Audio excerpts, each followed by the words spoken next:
Salut. Je vous rassure, j'ai un short, je suis pas nu, mais il fait chaud. Je monte ma bobine un petit peu, en attendant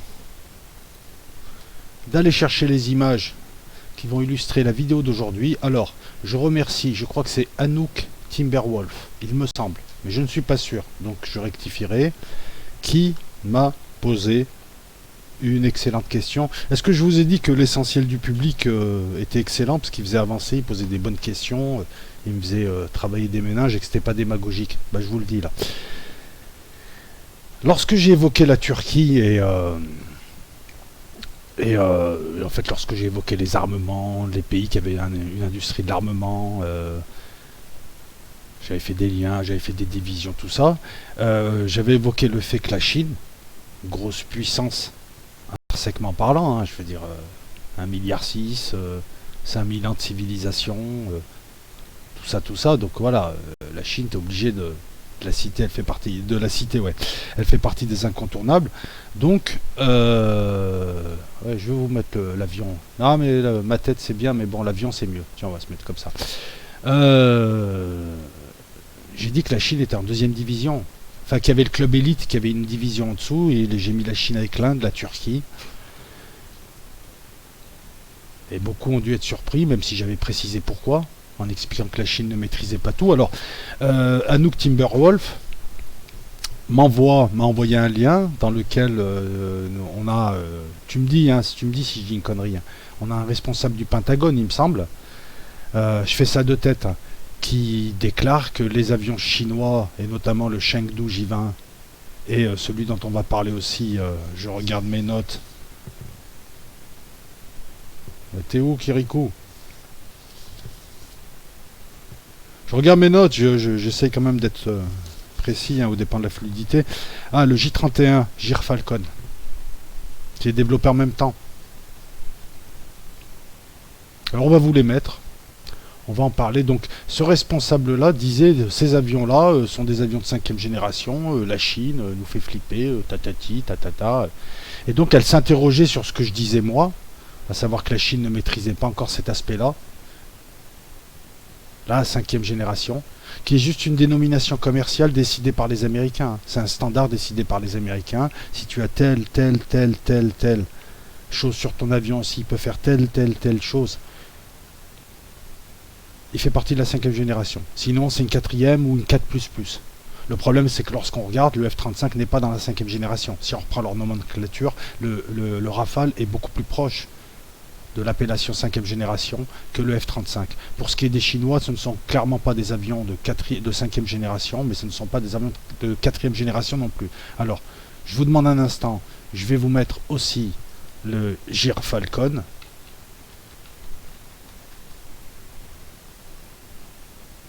Avion. Et donc, tu me demandais donc d'en parler parce que pour toi il y avait contradiction et c'est excellent. C'est excellent. Donc je vais en parler là, je vais t'expliquer. Je vais déjà confirmer ce que j'ai dit. Je vais expliquer pourquoi. Et puis ça va nous permettre de parler un petit peu des Chinois. Il y a beaucoup de choses à dire aussi sur les Chinois, de choses intéressantes. Alors, voilà. Donc en haut, le Chengdu J-20. En bas, fait chaud, le J-31. Ces deux avions ont été développés récemment par la Chine. Mais on reprend tout. Ce que je vais dire là, c'est pas péjoratif à l'égard de la Chine.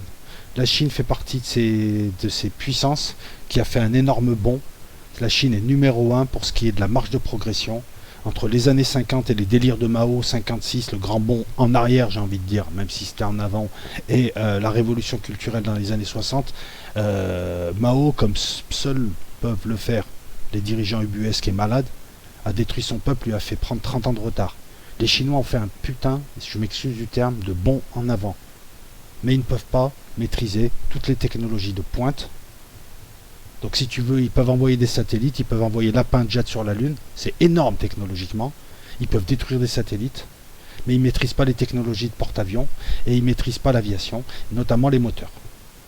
Ce qui démontre qu'il n'y a pas seulement, le pays n'a pas seulement besoin de grands scientifiques, un pays comme la France a besoin de grands mathématiciens, et je vous ferai des vidéos sur les grands mathématiciens français, il a besoin de découvertes, mais une fois que les lois de la physique sont découvertes, après, ce qui fait la différence, c'est le savoir-faire, c'est les techniciens et les ingénieurs, ceux qui bricolent, ceux qui savent faire un moteur, qui n'ont pas seulement des plans, qui n'ont pas seulement les lois de la physique, qui se disent si on met tant d'argent ça fait ça, ceux qui vont bouger une cale, ceux qui vont mettre un petit truc, ceux qui vont optimiser tout ça.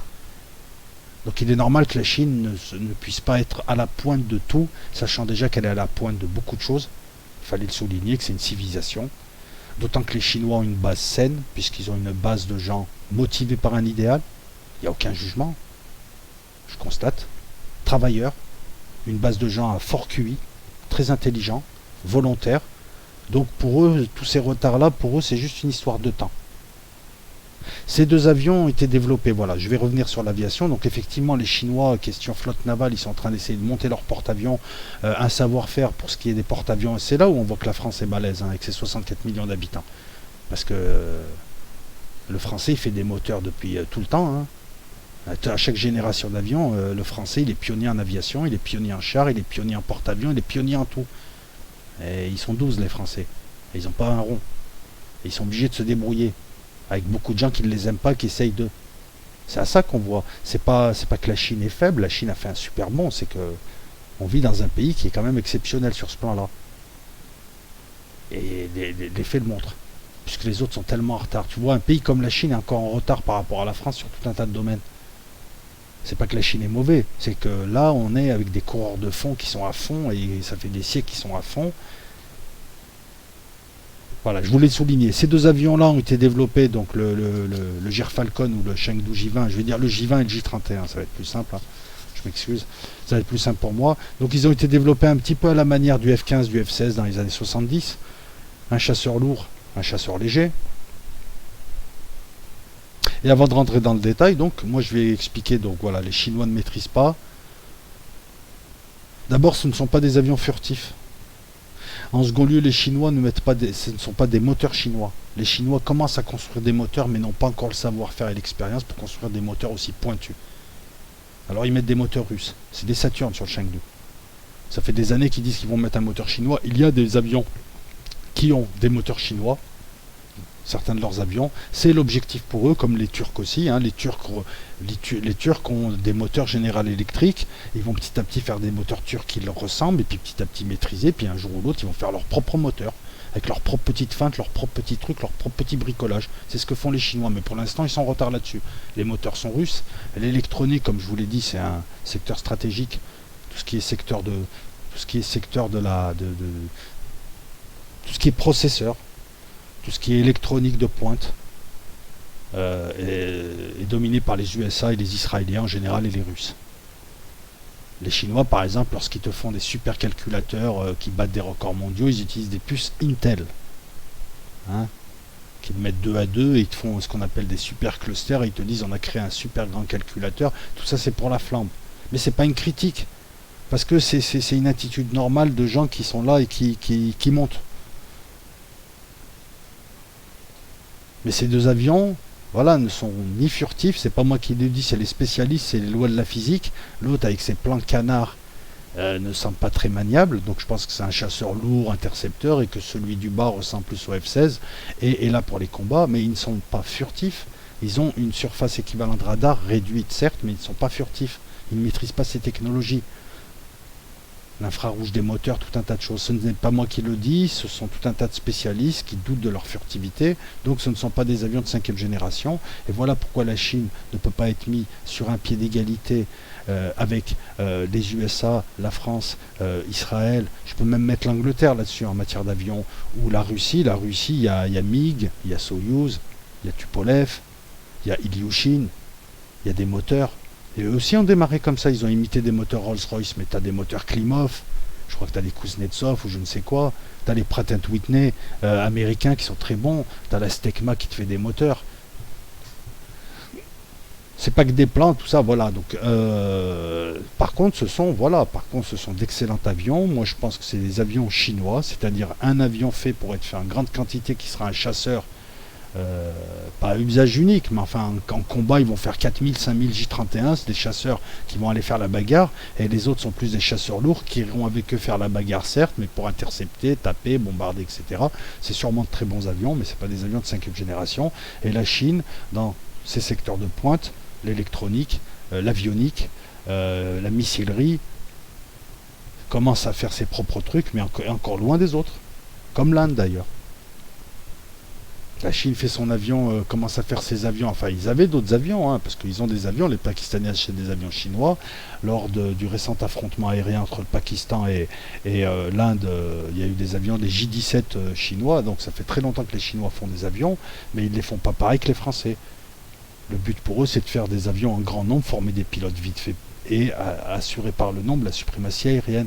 Là où un Français ou un Américain mettrait 10 ans pour former un pilote, il aurait un super gros jouet, certes très coûteux, mais s'il est bien utilisé, il vaut 100 avions chinois. Après, c'est le pilote qui fait la différence, surtout que les doctrines de combat ne sont pas les mêmes. La Chine vise à avoir une armée importante pour s'occuper de la région, pour s'imposer dans la région où ils sont, pour s'imposer dans cette fameuse mer de Chine, pour s'imposer au-dessus, en tout cas pour effrayer suffisamment les gens et Taïwan pour pas que Taïwan se proclame indépendante. Donc il faut regarder aussi les logiques militaires. Je ne dis pas que c'est des mauvais avions, je dis juste que la Chine, voilà. La déclaration du type du Pentagone, c'est très simple. Aux USA, des déclarations qui vont dans tous les sens sur un même sujet, je peux t'en sortir plein. Il faut savoir déjà classer la déclaration. Est-ce que c'est un officier? Est-ce que c'est un pilote? Est-ce que c'est un type qui fait du lobbying? Est-ce que c'est Voilà. Là, c'est typiquement des déclarations à usage interne pour dire montez-nous notre budget, faites attention. Ces gens-là ont tendance à surévaluer toutes les menaces pour avoir de plus gros budgets, pour continuer à faire tourner le lobby industriel ou militaire, et pour eux toucher leur petite enveloppe. Donc je n'accorde aucun crédit à lui. C'est comme les gens qui passent leur temps à me dire Elon Musk il a dit ça, Elon Musk il a dit ça. Je m'en branle d'Elon Musk, c'est qui Elon Musk?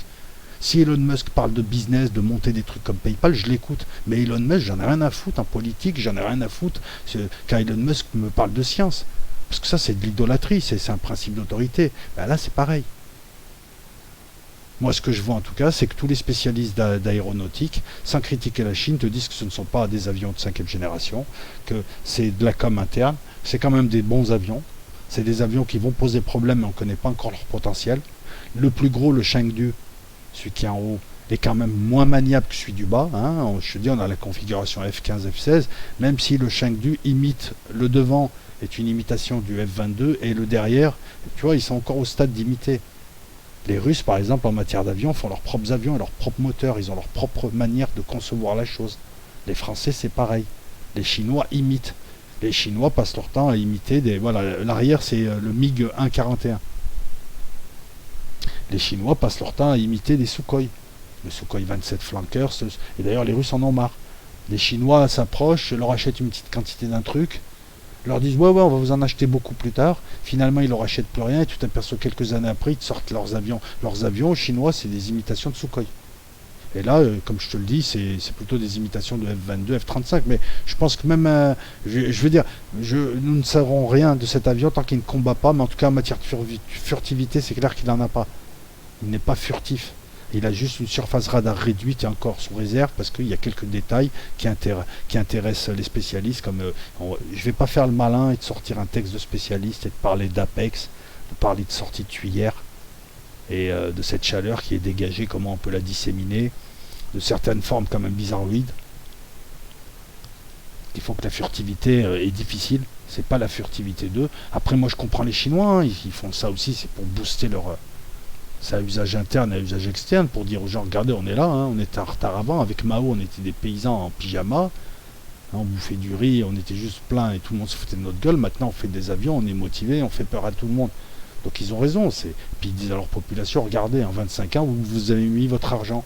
Oui, d'accord, on vous a imposé une certaine discipline, etc., mais regardez où va votre argent et regardez ce que nous faisons, parce qu'ils ont, les Chinois, des dirigeants qui défendent les intérêts de leur pays, eux. Il faut se rappeler de ça déjà. Contrairement à beaucoup de pays dans le monde arabe ou en Europe, hein, qui n'ont pas des dirigeants qui les défendent, mais qui ont plutôt des dirigeants qui les vendent, en tout cas qui s'en servent pour exister. Là voilà, le Chengdu J20, c'est très simple, Chengdu c'est le constructeur, hein. Comme qui dirait le MiG J20. Hein. C'est un chasseur multi-rôle, lourd, très lourd, 40 tonnes. C'est lourd, hein. Moteur russe. On attend depuis des années la motorisation chinoise. Il y a un moteur, le WS15, qui est annoncé chaque année, mais je crois que ça fait 5 ans qu'il est annoncé. Et il n'est pas là. Donc ils mettent des moteurs russes, je crois que c'est un Saturn, je vais vous dire ça tout à l'heure. La longueur 21,36 m, l'envergure 12,8 m. C'est gros, c'est très gros, c'est très très gros. C'est pas fait pour du dogfight, ça. C'est fait pour tirer des missiles, pour intercepter, tirer des missiles de loin. C'est pas fait pour le combat aérien. Le combat aérien, c'est le petit en bas. Alors effectivement, après, il a une avionique intéressante. Il a un radar AESA. C'est un radar antenne active. Il a un système de gestion des menaces à 360. C'est pas mal aussi, hein. Les avions de 4ème génération ne l'ont pas tous, hein. Il a un système de ciblage optronique, bon, ce qui se fait dans beaucoup d'avions modernes. Il a des écrans LCD, deux principaux, trois auxiliaires. Il me semble qu'il a une manette et un levier. Très peu d'avions qui ont ça. On a abandonné le levier, je crois. La vision tête haute, le manche, là, il y a un manche à droite et une manette. La Chine est en train de bâtir une flotte et une industrie de l'aéronautique, et elle est dans une phase de transition où elle continue à imiter, elle maîtrise en même temps, tu vois, la phase du climax. Elle continue à piquer des données. Ce que tout le monde fait, hein, avec ses réseaux d'espionnage partout. Elle pique des données, elle construit, elle essaye de maîtriser des technologies et elle essaye d'innover aussi. C'est ça qui est excellent à voir, pour l'exemple chinois en tout cas. Voilà, parce que chaque exemple que je vous évoque est singulier à sa manière. Après oui, ils espionnent pas mal, parce que la furtivité, on parle du F-117 abattu en Serbie. Des Chinois auraient traîné là-bas et auraient racheté des bouts de cet avion qui était furtif à l'époque, mais enfin pas si furtif que ça, parce qu'il a été abattu par des S-200 Divina, et grâce à la sagacité d'un colonel serbe.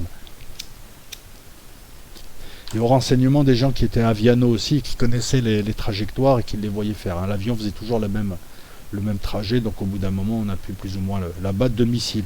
Bon, ils ont abattu ce F-117 qui était furtif, qui durant les années 80 a souvent été pris pour un UFO, puisque son existence réelle n'a été faite qu'en 88, alors qu'il tournait déjà dans la zone 51-81. C'est pour ça que quand on parle d'UFO au-dessus de la zone 51, vous savez qu'il y a eu beaucoup de prototypes de testés et de choses bizarroïdes qu'on volait, mais bizarroïdes mais humaines. Tenez-en compte aussi, je dis pas qu'il y a eu que ça, hein.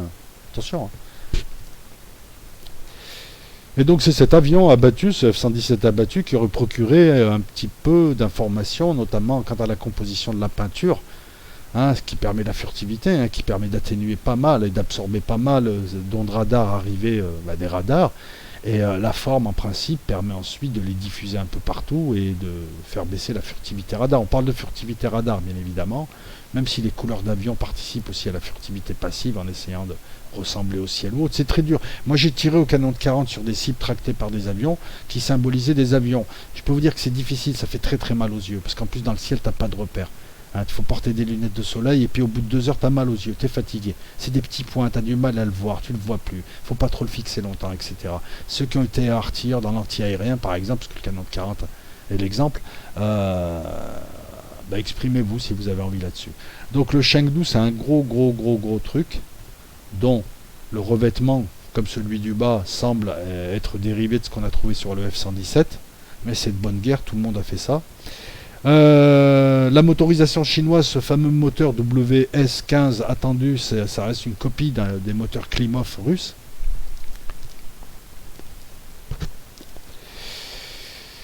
Qu'est-ce que je voulais te dire d'autre? Ouais, comme pour l'anti-aérien, comme pour le porte-avions, comme pour tout un tas de choses, la Chine ne maîtrise pas forcément, et c'est pas une critique. Hein. Des missiles PL-21, ça vous parle pas avec statoréacteur, c'est l'équivalent du Météor français, c'est-à-dire c'est des missiles très longue portée. D'ailleurs, les USA s'inquiètent et sont en train de développer un missile de très très longue portée, 200 km, parce qu'ils voient les Russes avec leurs missiles, les Français avec leurs Météor et les Chinois avec leurs missiles longue portée, développer des missiles qui maintenant dépassent la centaine de kilomètres, bien au-delà de l'horizon. En plus, avec les histoires de fusion de données, ça peut être d'autres avions qui les guident ou d'autres stations de guidage, hein. Ça commence à faire peur. Je faisais tout à l'heure, j'évoquais la doublette, hein, J20, J31, F15, F16, F22, F35, Sukhoi 27, MiG-29, un chasseur lourd, un chasseur léger, l'un pour les dogfights qui suivra l'autre et l'autre qui est plutôt en multirôle, vous voyez. Donc là encore une fois, il y a aussi Ils font ce qu'ils veulent, hein, mais c'est encore une fois, on suit les autres. On crée pas quelque chose. Voilà, un système d'acquisition de cibles aériennes de surface. Moi, je rentre pas dans les questions d'électronique et d'avionique parce que de toute manière, ça serait, ça devrait faire l'objet d'une vidéo. Je maîtrise pas forcément le sujet, mais c'est ce qui fait la différence dans un avion. Parce que tu vois, les cellules, elles sont faites pour quoi? Pour 8000 heures. Un truc comme ça. Pour une trentaine d'années, l'avion.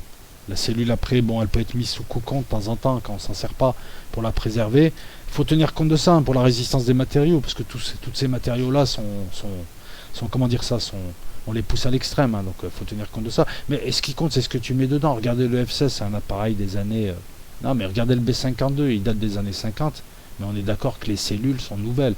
C'est la forme. C'est comme si tu as une R12 que tu construis aujourd'hui, tu lui mets un radio laser, tu lui mets tous les équipements modernes d'aujourd'hui à ta R12, elle est neuve. C'est une R12 dont la conception a été imaginée dans les années 70. C'est ça qui compte. Voilà, donc on va pas rentrer dans... Non, c'est... Qu'est-ce que tu veux que je te dise d'autre? Qu'il apparaît en 2016 au salon de Zouaï. C'est une imitation du F-22, hein, ni plus ni moins. Il est déclaré avion de chasse furtif et d'attaque au sol et intercepteur. Donc et après, là, on te dit que c'est un multi-rôle. On n'a pas vraiment défini encore son rôle, je pense. Voilà. Par contre, j'ai des doutes pour l'attaque au sol, parce que et là, je comprends pas. Voir c'est moi peut-être qui pète un câble. Un avion furtif, une moto, tu t'en sers pas comme une camionnette. Un avion furtif ne fait pas d'attaque au sol. Tu vas me dire, le F-35, mais j'ai du mal à comprendre comment des avions aussi lourds vont descendre aussi bas pour faire un strafing ou balancer 2 missiles à courte portée, sachant qu'ils peuvent décrocher. De plus, explique-moi, c'est des avions hyper fragiles. Comment tu peux envoyer des avions d'attaque, des avions aussi, des Ferrari comme ça, des trucs où tu leur souffles dessus, ça se dérègle. C'est exactement ça, hein, le F-35, celui-là et tout. Au sol, alors que au sol, tu vas te prendre des pélos de 20, des pélos de 40, tu vas te prendre de la 12-7, tu vas te prendre de la Katyusha, non pas de la Katyusha, j'ai des conneries, du RPG, pas du RPG non plus, si tu peux t'en prendre, c'est du lance-roquette, mais de la Douchka, de la Dektiarev. Ce sont des avions comme le F-35 par exemple, et c'est pour ça que là s'il y a du foutage de gueule, mais en fait là il y a du balançage de n'importe quoi pour enfumer tout le monde, enfumer notamment ceux qui copient sur Wikipédia sans comprendre et sans faire preuve d'esprit critique. Tu vois mon ami là, moi je lis les trucs et je me pose des questions parce que à chaque mot je dis qu'est-ce que ça veut dire, qu'est-ce que ça implique, attaque au sol, ça implique avion basse altitude solide qui vole pas forcément très vite mais très très solide, très très armé, hein, une sorte de gunship qui descend et qui doit attaquer des objectifs au sol, c'est ce qu'on appelle le close air support pour aider des troupes. Lorsque des troupes sont prises en embuscade, elles se cachent, elles tirent, t'appelles les avions, ils arrivent, ils bombardent les autres, toi tu peux avancer. C'est ce que font les Américains en Afghanistan et c'est ce qui limite les pertes en infanterie. Mais comment un chasseur de 40 tonnes, aussi gros, aussi énorme, furtif, très léger, basé, donc on a mis des patates, enfin il coûte pas si cher que ça, mais en tout cas il est basé, il a été fait pour être furtif et se cacher et tirer au loin. Comment tu peux le ramener au sol devant tout le monde et tout le monde va lui tirer dessus? Parce que lui il prend un obus, il est fini. Et vu le prix qu'il coûte, il coûte la peau du cul. C'est pas un A10, c'est pas un Sukhoi 25. Donc là-dessus, quand je vois attaque au sol, je l'ai sur le texte là, moi ça me fait bondir. Je m'excuse, je bondis en live, mais c'est une réalité, voilà. Et ça vous démontre bien qu'il ne faut pas seulement lire et gober le mot, mais il faut essayer de se poser des questions. C'est dire, oh mais attends, il est furtif ou attaque au sol? C'est comme si je te dis, je veux un diamant pour me torcher le cul. C'est exactement la même chose. Le diamant est censé briller sur ta main, ça fait beau, le luxe, tout ça, et torcher le cul, bon je te fais pas de dessin, c'est antinomique. Pourquoi l'avoir fait aussi beau pour se torcher le cul? Tu me diras pourquoi se torcher le cul avec un truc aussi beau. Mais bref, excusez-moi, je suis trivial, je suis taquin. Plafond 20 000 mètres, ouais. Rayon 2000 km, ils n'ont pas pris la peine de mentir, eux. De toute manière, les rayons... Alors c'est un intercepteur. La Chine étant un énorme pays, tu vas me faire croire que ton intercepteur... Qu'est-ce qu'un intercepteur, les amis? Un intercepteur est un avion, comme le MiG-31, par exemple, qui n'est pas censé... les Américains ont les mêmes aussi. Qui n'est pas censé être là pour faire du combat aérien, pour faire de la danse, pour tourner, pour faire du bombardement. Son truc à lui, c'est simple. Il est dans un point A, il y a des bombardiers atomiques, des bombardiers stratégiques, des bombardiers, ce que tu veux, tmoniques, qui arrivent, qui sont à un point B, ils doivent aller... Non, qui sont à un point C, ils vont arriver à un point B, ils doivent arriver avant eux, balancer ces missiles pour les empêcher d'arriver au-dessus du territoire national. Voilà ce qu'est un intercepteur, comme le MiG-31. Qu'est-ce qui caractéristique un intercepteur? Sa grande vitesse. Qu'est-ce qui caractéristique aussi? Le fait qu'il soit très peu maniable à ces vitesses-là. Quand tu vas à 3000 km/h, tu fais pas un dérapage. On est d'accord? Voilà. Donc quand on me dit que c'est un intercepteur en même temps d'être furtif et en même temps d'attaquer au sol, ça va pas. Et en plus, quand on me dit que c'est un intercepteur, 2000 km c'est la Chine, ça va pas non plus. Un intercepteur comme ça, c'est 4000 km. Et un intercepteur, il est fait pour aller rapidement du point A au point B en attendant que ceux qui viennent du point C passent pour les bombarder, ou en tout cas à un moment donné, il doit être dans telle position pour lancer ses missiles. Il lance des missiles et il se casse. Il fait pas de combat aérien, lui. Il est peut-être accompagné par d'autres qui le protègent. Ça, c'est un intercepteur. Allez vérifier. Mais en Chine, regarde les espaces. Ne me dis pas que... Alors eux, ils vont intercepter quoi? Autour de Pékin et c'est tout? Et ils vont être ravitaillés en vol ensuite? Non, donc on voit bien clairement que le rayon donné, c'est de la merde. Moi, je peux vous dire qu'il faut le multiplier par 2. C'est 4000 km. 4 à 6 missiles en soute. Là aussi, je rigole. Ça, c'est la technique américaine. Ils te font de super bijoux avec 2 balles. 3 balles, 4 balles. Qu'est-ce que tu fais avec 4 à 6 missiles en soute? C'est du foutage de gueule. Alors je suis d'accord, au moment où si cet avion doit intercepter, il ne sera pas en furtif, donc il sera chargé de missiles en dessous, et il ira intercepter sa mère. Hein, voilà, il ne sera pas en mode furtif, comme quoi c'est un multi-rôle, il peut changer de rôle. Mais en tout cas, quand tu es furtif et que tu as 4 à 6 missiles en soute, tu sers à quoi? Après, tu sers juste à être le traître caché derrière l'arbre qui guide les missiles de tes copains. Et qui leur dit, là, il y a une batterie anti-aérienne, là. Tout ça pour autant de sous. Alors les Chinois ont été malins, ils n'ont pas mis autant de sous que les Américains. 2 turboréacteurs à double flux avec post-combustion, hein, je rentre pas dans le détail, la post-combustion, tu réinjectes de l'essence, pas là où il y avait la combustion, mais dans les réacteurs, ça te permet d'aller beaucoup plus vite, etc., d'avoir une vitesse de pointe. 2 réacteurs, c'est clair que... Pourquoi?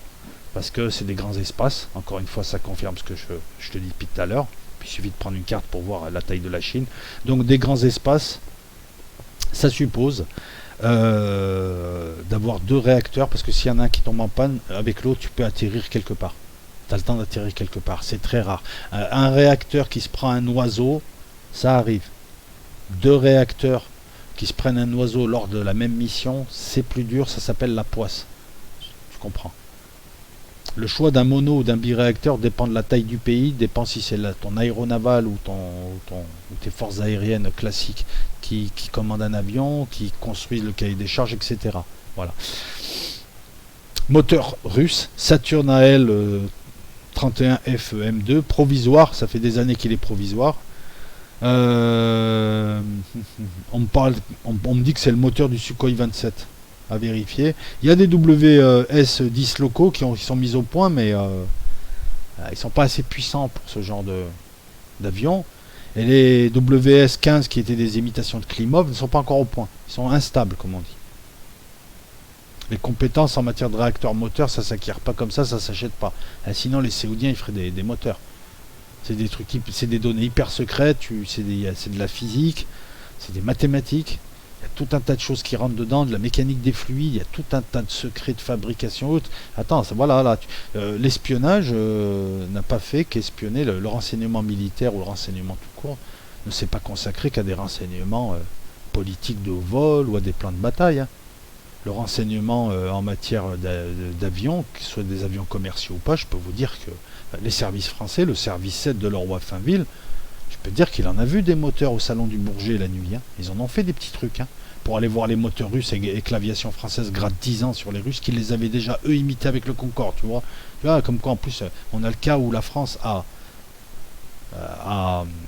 espionné les Russes pour certains de leurs avions, et les Russes ont espionné les Français pour le Concorde, par exemple, et ont récupéré des données. Tu vois, c'est assez marrant. Hein. Il y a tout un tas d'anecdotes comme ça, et puis si, pour ceux qui veulent creuser, Service 7, le livre de Marcel Leroy Finville, allez voir ce qu'est le Service 7. Il s'appelle plus comme ça maintenant. Les spécialistes estiment qu'il est loin d'être aussi furtif que prétendu en raison de sa forme, de la chaleur thermique qu'il dégage et tout un tas de choses. Je vous l'avais dit, je le confirme. 20 exemplaires seulement, prévus d'ici à 2020. Hein. 20 exemplaires, hein, c'est du... Hein, on est dans la joaillerie là. Hein. Ils sont en train de sertir leur armée. Hein. Le Jiva, c'était l'ancien projet 718, donc voilà, oui, voilà, je vous confirme. Une partie avant copiée sur le F-22 avec la verrière monobloc, une partie arrière copiée sur le MiG 142. Hein, il y a eu une collaboration Chine-MiG, puisque les Russes ont besoin d'argent enfin sur ce coup-là, ouais, ils ont besoin d'argent et ils ont des compétences donc. C'est un avion de type Delta Canard avec 2 dérives monobloc mobiles et incliné à 25 degrés, pour ceux que ça intéresse. Surface équivalente radar frontal 0,05 mètres carrés. Un peu comme le Rafale, qui lui est beaucoup plus furtif que le F-35 apparemment. Voilà, par exemple, on te parle de 8 points qui font que ça ne peut pas être déclaré comme avion furtif. Il y a 8 points. On parle des apex, des quilles ventrales anti-roulis, tout un tas de choses qui est sur l'avion là qui indiquent que c'est pas possible ce qu'ils annoncent, les chiffres qu'ils annoncent.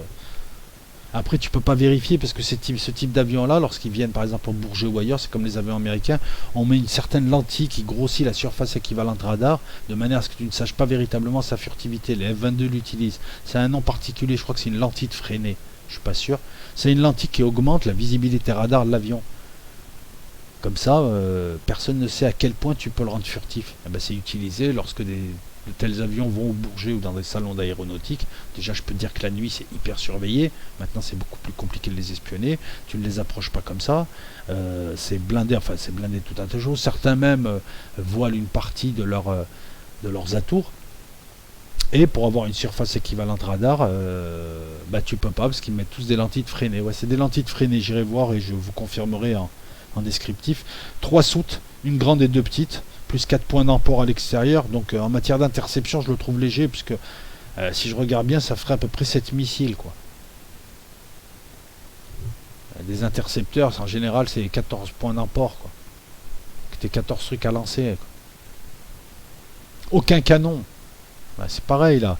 Il a aucun canon. Même les Américains ont remis des Vulcains de 20 mm. Et ouais, c'est de 20 mm. Comment tu peux avoir un avion avec aucun canon et te dire je fais de l'attaque au sol, tu fais de l'attaque zombie? Non mais vous voyez comme quoi on nous raconte n'importe quoi d'un site à l'autre. Là, je suis en train de me rendre compte. C'est juste des alignements de mots. Il peut pas faire de dogfight. Il peut pas. Il a très peu de missiles et il a pas de canon pour combler. Tu fais quoi avec ça? Tu te caches et tu fais la balance. Ah ouais, là-bas, il y a un missile. Là-bas, vas-y, va là-bas. Voilà, comme fait le F-35, mais tu peux pas faire grand-chose. Puisqu'à partir du moment où tu vas déclencher un combat, tu as intérêt à vite le finir. Déjà, tu seras plus furtif. Et en plus, tu vas faire quoi avec tes 6 missiles? 4 points d'emport, 2 petites soutes, une grande soute. Tu vas mettre quoi? Alors, sachant qu'en plus, si tu fais, et les amis, s'il fait du combat aérien à courte portée, c'est pas les mêmes missiles que les missiles à longue portée, qui ne sont pas les mêmes que les missiles à moyenne portée. Le canon permettait de régler tout un tas de trucs. Il n'a pas de canon. Alors, c'est difficile quand même d'être multi-rôle avec toutes ces faiblesses. Tu comprends? Enfin, tu vois, je te le détaille un petit peu. Parce que voilà, j'argumente un petit peu et je te montre que c'est un avion qui est très léger, quoi.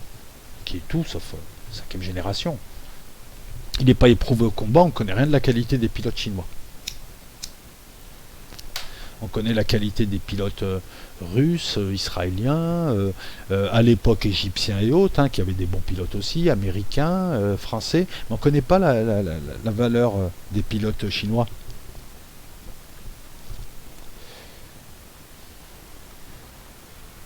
Et puis il y a la question de bon sens, croire en sa furtivité alors que ces types ne maîtrisent pas encore la motorisation ou l'électronique, alors que la furtivité suppose des compétences peut-être différentes, mais un stade au-dessus quand même. Il y a tout un tas de choses. Je prends juste les tuyères moteurs derrière et de la chaleur. C'est chaud. Comment tu disperses cette chaleur? Parce que cette chaleur te permet d'être capté dans les infrarouges. T'es pas furtif avec ça, c'est comme si c'est les moteurs d'avion, c'est comme si l'avion avait le feu au cul. Tout le monde le voit dans la nuit, c'est un mégot dans la nuit. Je te parle en matière radar. Si tu verras que par exemple les Américains ont une technique secrète qui ne divulgue à personne, mais regarde bien les tuyères derrière des F-22, ça balance par paquet d'ondes, par paquet de chaleur. La tuyère, elle balance par paquet de chaleur. Alors peut-être que tous les avions le font, mais j'ai remarqué ça et je sais qu'eux ont une petite technique pour disperser la chaleur ou la recycler. C'est ça le savoir-faire. Ce genre de choses-là. Parce qu'un avion, ça émet, ça reçoit. Au soleil, ça dégage de la chaleur. Au niveau des apex, au niveau des bords, on va le dire comme ça, des bords, tout ça et tout, il y a des dégagements de chaleur, des trucs qui fait que cet avion ne semble pas furtif, mais semble être un excellent avion de 4e génération. Enfin, excellent. Moi, je l'aime pas. Hein. Je trouve qu'il est laid. Et il est pas. Je préfère les avions russes. Hein. À la limite, tant qu'à faire, je préfère la série des Sukhoi, quoi. Parce que c'est une imitation de Sukhoi aussi. Un peu. Enfin bon, je préfère la série des Sukhoi. Je préfère les avions lourds. Je préfère le F-15. Je préfère le F-22. Mais je le trouve aussi laid que, dans son style, que le F-35, avec ses plans canards qui servent à rien, puisque ces plans canards, c'est pour lui donner de la stabilité, de la manœuvrabilité, je crois.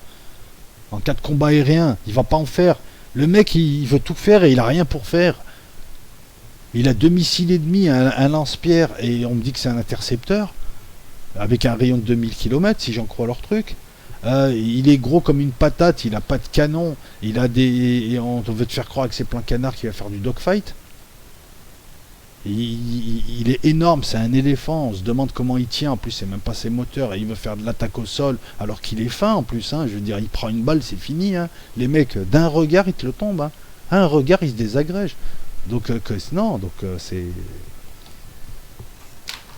pas un avion de 5e génération, après, c'est de bonne guerre de faire ça, c'est un peu comme les Iraniens qui reprennent des F5, qui te les retapent à la casse, et qui te disent, ah, regarde le KR-303, non. Après, bon, ils font ça aussi pour leur population. Qu'est-ce que tu veux que je te dise d'autre? Alors, oui, il frappera avec des missiles très longue portée. Alors, je ne vais pas rentrer dans le J-31, parce que le J-31, c'est un peu pareil, il a été développé en même temps. Il est censé être son escorteur. C'est un chasseur de combat léger, c'est... Voilà. Oui, les plans canards qu'il a, ils réduisent pas la signature radar, il y a la chaleur thermique. Alors, comment ils peuvent nous dire qu'il est furtif avec des plans canards comme ça? C'est n'importe quoi cette affaire. Et donc il a un système de poussée vectorielle. Oui, c'est bien, c'est bien. Malgré leurs efforts, donc achat de technologie russe, moteur Saturn, les Chinois n'ont pas encore développé de moteur assez performant et qui soit l'équivalent du Pratt Whitney 119 et 135 qui équipent les F-22, les F-35. C'est tout ce que j'ai à dire dessus. Et je finirai par te dire aussi que c'est quand même con de les voir suivre l'os américain. Les Américains t'inventent un concept pour l'instant qui ne veut rien dire en vrai, qui est juste un concept commercial de 5G. Ça permet d'éliminer les concurrents lors des appels d'offres de pays amis, amis avec les USA. Tout le monde les suit, sauf les Russes, qui continuent à faire des chasseurs maniables parce qu'on peut revenir au dogfight. En cas de guerre, faut pas croire, les avions, ils vont pas tous rester de loin. Hein. Dès qu'il y a des guerres, les avions feront des combats tournoyants. Donc tous ces avions-là, Zama, ils vont être de loin, la super technologie, l'espace, Goldorak, tout ça, on va en faire quoi? Cet avion-là, je lui donne 3 heures de vie. Et le temps d'arriver à l'allée où il va combattre, je lui donne 3 heures de vie, cet avion-là. Franchement, entre cet avion et un F-16, je prends le F-16. Et je l'affronte. Donc c'est dommage de suivre un petit peu ça, c'est dommage de vouloir de suivre ce concept de furtivité alors que ce concept est bidon. Il n'y a rien de furtif. Même les avions F-22, F-35, on peut les suivre avec différentes techniques. Il y a des techniques radar, il y a tout un tas de choses. Ces avions coûtent très cher et ont été faits pour affronter des pays très dangereux avec des grosses armées. Le problème, c'est que ces pays, la Chine et les Russes, peuvent les voir. Donc déjà, leur furtivité, elle est vantée. Donc c'est dommage de voir les Chinois essayer de poursuivre dans cette route-là. Alors qu'il y a tellement de pistes en matière d'aviation, parce que tu as d'autres concepts. Tu as les concepts, je privilégie l'anti-aérien, et de toute façon, les Américains vont venir chez moi. Pourquoi tu veux que je développe des avions furtifs? Je peux développer d'autres types d'avions. Il y a le concept, je vais développer ici, voilà, là, ils sont en train de suivre les Américains dans leur zone de confort, avec quand même encore 20 ans de retard, je suis désolé de le dire, en matière de furtivité, et ce genre d'avion-là, il y a encore 20 ans de retard. On voit, ils ne maîtrisent pas les moteurs déjà. Donc le reste... Et quand ils vont arriver, la furtivité sera dépassée, ils seront, si tu veux, ils vont dans la zone de confort d'un autre et ils suivent les règles dans une compétition où normalement c'est toi qui imposes tes règles. Eux ils suivent c'est comme en footing, il est en train de suivre le rythme américain pour un truc de merde en plus. Voilà, pour une technique de merde. La furtivité, elle est déjà dépassée à mon sens. La furtivité, elle permet de bombarder en traite des pays intermédiaires, des pays moyens avec un bon anti-aérien, mais pour le prix que ça coûte, ça vaut pas le coup. Parce qu'autant avoir des avions comme le Rafale avec une surface équivalente réduite, autant utiliser d'autres techniques. Les avions israéliens n'ont pas de furtivité, enfin hormis le F-35, les autres pourtant ça les empêche pas d'être efficaces. La furtivité, c'est pas le seul concept. Tu as les concepts de fusion de données qui sont pas mal aussi, hein, qui sont associés. Tu as les concepts de plateforme où les avions seraient connectés aux drones, aux satellites, à la défense antiaérienne, à certains missiles, à certains objets hybrides qui seraient à la fois ou missiles ou aéronefs. Chacun pouvant permettre d'accroître la connaissance du terrain de l'autre, puisqu'il y a une fusion des données qui va étendre le champ radar, qui va étendre tout un tas de choses. Les missiles des uns peuvent être guidés par les autres, etc. Tu vois, il y a des pistes. Allez vous intéresser au projet SCAF, franco, ibérico, allemand. Moi, ces avions-là, pour moi, non, ils ne sont pas, donc pour finir, ce ne sont pas des avions de 5e génération. La Chine, certes, a fait un bond en avant, mais la déclaration de ce type était surtout une déclaration très, si je ne sais pas si on peut le dire comme ça, très lobbyiste.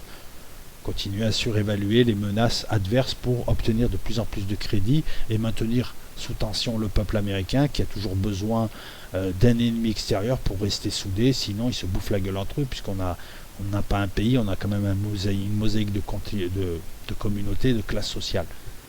Et s'il y a une crise aux USA, la grande peur des USA, c'est d'imploser. Puisque entre eux, ils ne sont pas unis, ils ne sont pas soudés. C'est des gens qui vivent côte à côte, qui se supportent. Mais voilà. Donc s'ils n'ont pas un ennemi, voilà, mais elle part dans cette intention-là. Cette déclaration, hein. Elle va dans le même sens. Voilà, ils sont obligés de toujours mettre la pression, d'inventer un ennemi. C'est des gens qui n'existent que lorsqu'ils ont quelqu'un à détester. Et on le voit parce que, et là je n'invente rien, tout au long de leur histoire, on a bien vu qu'ils ont connu très très très peu d'années de paix. Je crois que plus de 90% du temps d'existence des USA a vu les Américains être en guerre contre un ou plusieurs pays. Et très souvent, pour pas dire tout le temps, c'était eux les agresseurs, c'était eux qui cherchaient la merde, c'était eux qui cherchaient à. Voilà. J'ai pas fait beaucoup de vidéos sur cette chaîne cette semaine parce que j'ai dû aller voir sur la main du roi, on a dû aussi régler un petit peu certaines choses, hein, et puis qui n'avaient pas lieu là. Par contre, c'est décidé, je prends mes responsabilités, je vais faire une vidéo sur le Zincoin. Là, je vais travailler dessus, je pense. Alors, ce sera peut-être pas la prochaine, mais ce sera celle d'après. Le Zincoin. Jérôme de Sailly qui me demande à chaque fois si je vais parler du Zincoin. Et là, je pense que je vais me lancer. Donc, je vais quand même essayer de faire une vidéo parce que, pareil, c'est pas une chaîne où j'ai besoin de polémique ici. J'ai besoin que vous réfléchissiez. Donc, on va faire la vidéo Zincoin. Hein, on va apprendre un petit peu de la vidéo précédente, là, de Carl Foyer. On va la faire de telle sorte que chacun se fera une idée. Je ferai une vidéo qui ne dénigre personne, qui donnera des faits, qui donnera mon avis, qui donnera mon argumentation. Je ne serai ni pour ni contre quelqu'un, ni pour ni contre si. Autant je vais peut-être vanter le Zincoin, hein, allez savoir. Pour l'instant, vous ne savez rien. Mais ce que je veux dire par là, c'est déjà j'annonce la couleur. Moi, ce qui m'intéresse, c'est que chacun se fasse son avis, se dise que les autres ne pensent peut-être pas forcément comme lui, qu'il n'y a peut-être pas une vérité gravée sur le marbre, et que ce que je vais vous dire, moi, ce sera mon avis, mais moi, ce que j'aimerais, c'est... Voilà, tu fais un post et tu dis non, moi je pense ça, parce que ça, et puis peut-être que ça, et puis on verra, et puis voilà, tu vois. Et puis au bout du compte, un type, dans un an, il va lire la page, il va s'intéresser aux Zincoin, il va lire la page, il va lire ton commentaire, il va lire l'autre commentaire, il va voir ma vidéo, et il aura beaucoup plus d'éléments pour se faire son avis. C'est beaucoup mieux que d'arriver, de dire ça c'est bidon, ou ça c'est bien, ou ça c'est des charlatans, et lui il dit des conneries et machin, et l'autre il t'écrit, et l'autre il te parle, et toi tu viens m'insulter, et l'autre est la groupie de l'autre, etc. Et à la fin on finit par plus parler de la vidéo. Et c'est con finalement, c'est pas très intéressant. Si on veut un ton plus libre et un ton plus polémique, allez sur la main du roi, allez sur ma troisième chaîne, la Pity. Hein, là je m'exprime librement, là on peut polémiquer, là on peut clasher, là on peut faire. Mais là non, là le but il est surtout de faire quelque chose ensemble. Donc voilà, je vous remercie, j'espère que cette vidéo vous plaira. Volontairement, j'ai pas mis 50 000 vidéos. Qu'est-ce que je voulais dire d'autre? Non, voilà, je pense avoir tout dit. Donc la bise à toutes et à tous, merci pour votre soutien. Vous savez que je suis sur Utip, je mets toujours les coordonnées en bas, vous pouvez aller voir cette vidéo et les autres sur Utip. Vous, ça vous coûte rien et moi, ça me permet de gagner des pépettes. Parce que je suis chômeur maintenant. Moi, je pourrais faire plus de vidéos. Voilà, allez, ciao, la bise à tout le monde. Bon week-end qui se prépare, on est vendredi.